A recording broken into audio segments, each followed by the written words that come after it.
देखो एक बार की बात बताता हूँ आपको।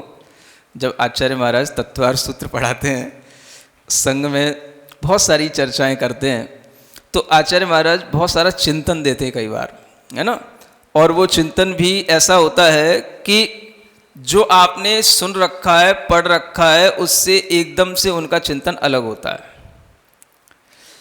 और जितने भी संघ में लोग रहते हैं उन सब के लिए वो जब चिंतन सुनाते हैं तो फिर वो देखते हैं कौन क्या प्रतिक्रिया कर रहा है।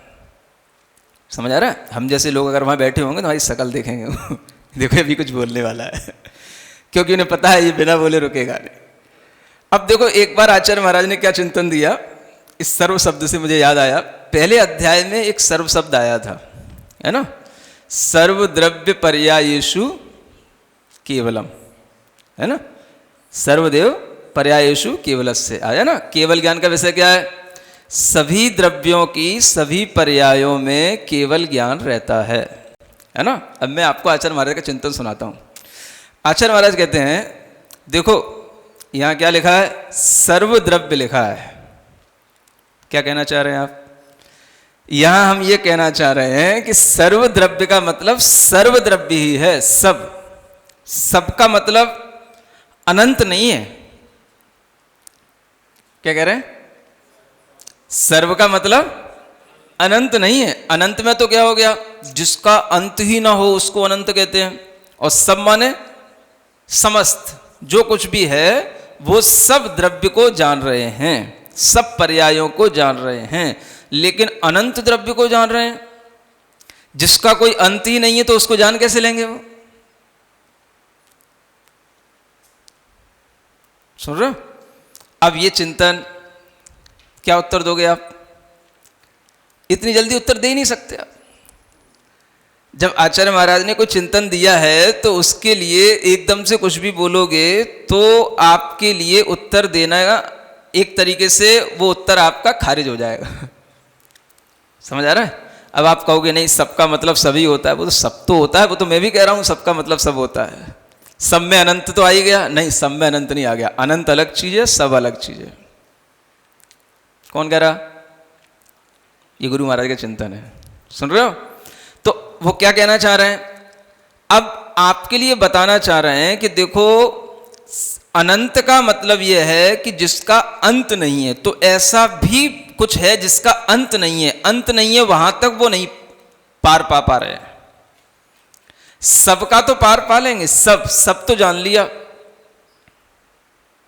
समझ आ रहा है? लेकिन सबका मतलब अनंत नहीं हो गया। अगर शब्द को पकड़ोगे तो आपको कुछ गहराई समझ में आएगी। सबका मतलब अनंत नहीं हो गया। अगर अनंत हो गया तो फिर वो अनंत उन्होंने उसका अंत पा लिया, फिर तो ये हो जाएगा। अगर उन्होंने अनंत को भी जान लिया तो माने उसका उन्होंने अंत जान लिया। अगर उन्होंने पूरा अनंत जान लिया तो अब सिर्फ बातों का ही जमा खर्च खेल है सब। देखो समझ आ रहा है ना? हाँ, तो ये गुरु महाराज का चिंतन है। अब वो कहते हैं कि अगर सर्वद्रव्य पर्यायों को जान लिया तो इसका मतलब है कि उन्होंने सबको ही जान लिया, माने जितना है उतना जान लिया। जो जिस समय पर उपलब्ध है जितना है उतना जान लिया। अनंत को जान लिया, ऐसा कैसे कह सकते हैं? सुन रहे हो? तो इस तरह के चिंतनों से आचार्य महाराज हमेशा संघ में मुनि महाराजों की दिमाग में खुजली पैदा करते हैं।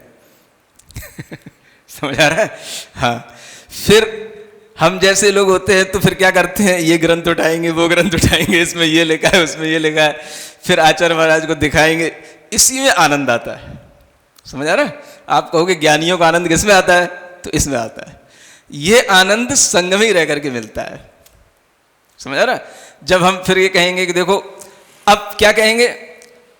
अगर सर्व शब्द का अर्थ वहां पर आपने अनंत नहीं माना, समझ आ रहा है? अब मैं क्या तर्क करूंगा उनसे?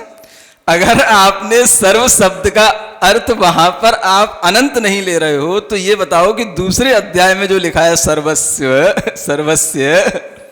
इसमें फिर ऐसा हो जाएगा कि कुछ जीव छूट जाएंगे जिनमें कि तेजस और कार्बन शरीर का संबंध नहीं होगा या उनके साथ उनका बंध नहीं होगा।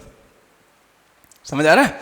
तो ये तर्क देंगे। फिर वो अपनी कहेंगे नहीं नहीं वो वहां पर सर्व शब्द का मतलब वहां के लिए सर्व शब्द है। यहां जो हम कह रहे हैं सर्वत्र पर्यायेषु, तो इस तरीके के जो एक ज्ञान के, मैं आपको सिर्फ इतना बताना चाह रहा हूं कि जब संग में रहता था तो इस तरीके के ज्ञान के जो एक आनंद आते हैं वो एक अलग तरीके के आते हैं। समझ आ रहा है? कई बार इन विषयों पर खूब अच्छी चर्चाएं लंबी लंबी भी खिंचती हैं, घंटों घंटों भी चलती हैं, और पूरी पूरी क्लास भी इसी तरह के उत्तर प्रत्युत्तर में निकल जाती है ना। तो ये भी एक अपने आप में सुख होता है, जो सुख हमने खूब भोगा है संग में रह करके। समझ में आ रहा है? लेकिन ये सुख जो है संग के बाहर नहीं मिलता है, क्योंकि वो ऐसे ना कोई चिंतन देने वाले नहीं मिलते, ना कोई चिंतन को समझने वाले मिलते हैं। तो ये एक चीज मैं बता रहा था कि अगर हम गुरु महाराज के पास अब होते तो हम उनसे यही कहते कि देखो, अगर सर्व का मतलब वहां पर ये है तो यहां पर सर्व का मतलब आपको फिर यहां पर भी ऐसा ही लेना पड़ेगा, है ना। अब यहां क्या लिखा है? सर्वस्व, सर्वस्य, है ना। तो सभी का मतलब जितने भी द्रव्य हैं, जितने भी जीव हैं, अब चाहे अनंत अनंत जीव हैं तो हैं तो सभी। अगर हम सर्व का मतलब अनंत नहीं मानेंगे तो फिर कुछ जीव छूट जाएंगे। तो ये हम तर्क दे सकते हैं, है ना।